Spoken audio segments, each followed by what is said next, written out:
Hello! In this video, we're going to be answering 8 of the most common questions we receive about ICB Falls Projects.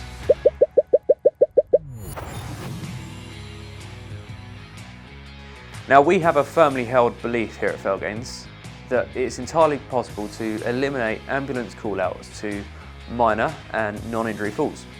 And subsequently, that's led us to do a lot of ICB projects relating to falls in care homes. And in this video, we're going to be doing our best to unpack the answers to the most common questions. How do we work out who to offer raises to? How do we ensure equity of provision for the care homes? Obviously, the gold standard for a falls project will be to provide raises to every relevant care home. However, we fully understand that limited budget or resources may prevent this approach. In this situation, an ICB will typically start with a pilot reduced to a number of care homes. There's a couple of ways to approach this. Option 1 would be to pick the top 20 or so care homes with the most frequent falls-related ambulance call-outs. Provided you have this data, this means that you can target the areas of most need first, which should have the most significant positive impact. Option 2 would be to pick the top 20 or so largest care homes. This is an alternative way to target, where you go for the largest coverage in terms of residents. This can be better for equity of provision, but may not be as effective as option 1. What if care homes have a no-lift policy? No-lift policies in care homes are often misinterpreted to mean no lifting at all. What it actually means is no physical lifting. That means carers physically lifting somebody up, putting themselves at risk of injury, and also risking injuring the fallen person.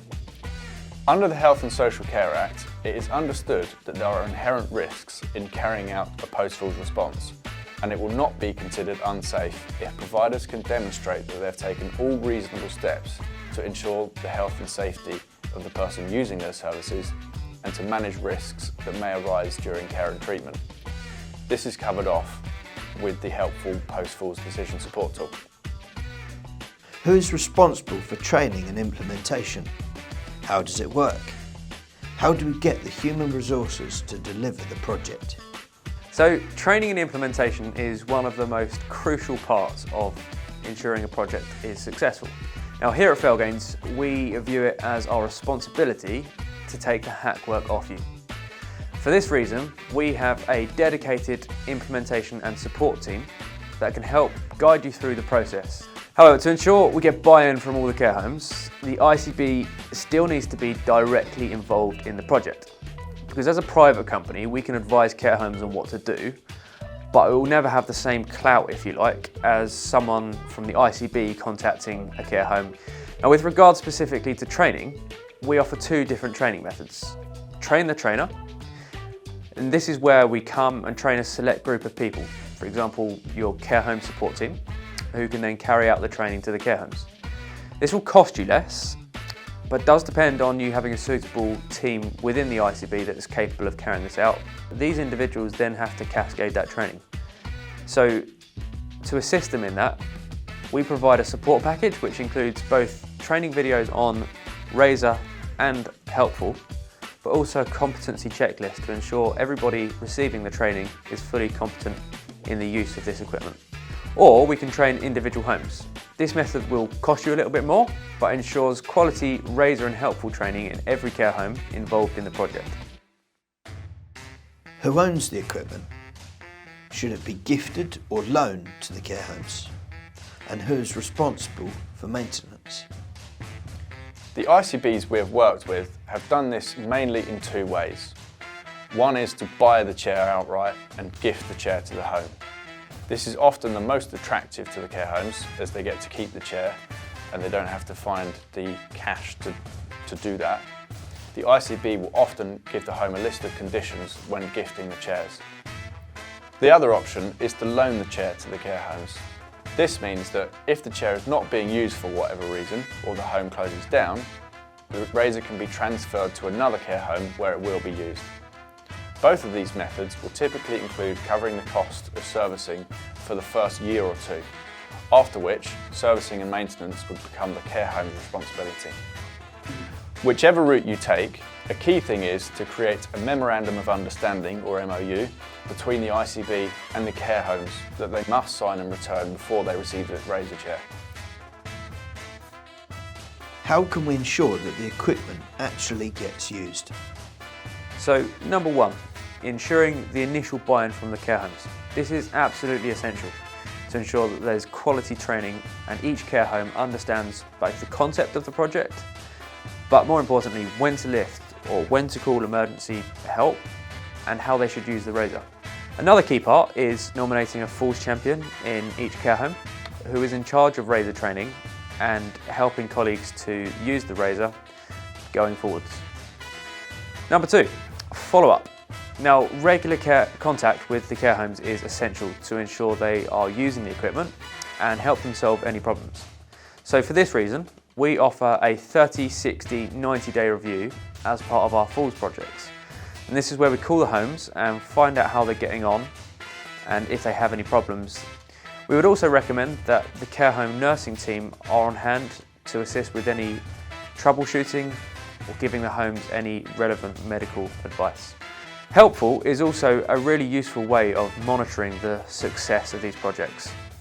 By utilising Helpful, you can start to see if any trends where particular homes may be dropping off on their usage, and this can then in turn drive remedial action to solve that problem.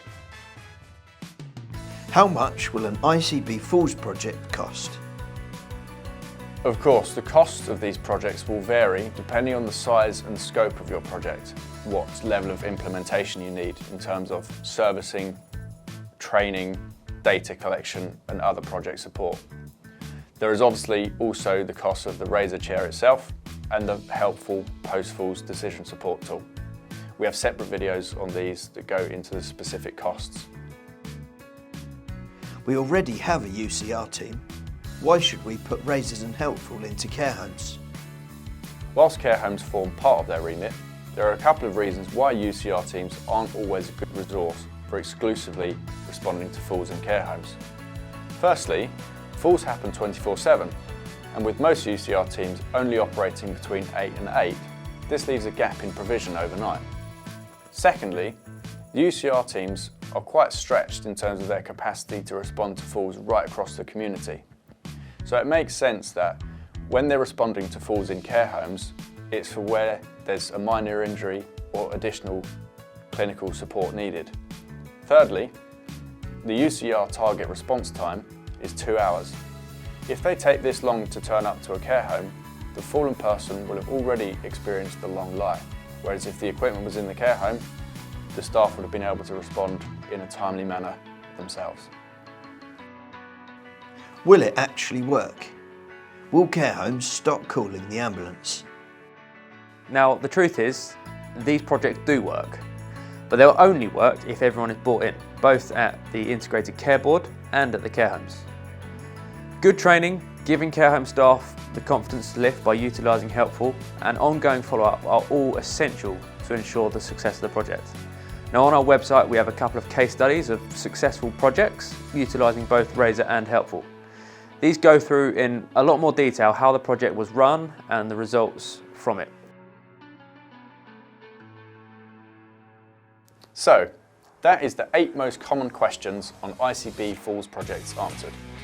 Now, we understand that each project is different and there are a lot of factors to consider. So if this video hasn't answered your questions, then please do get in touch.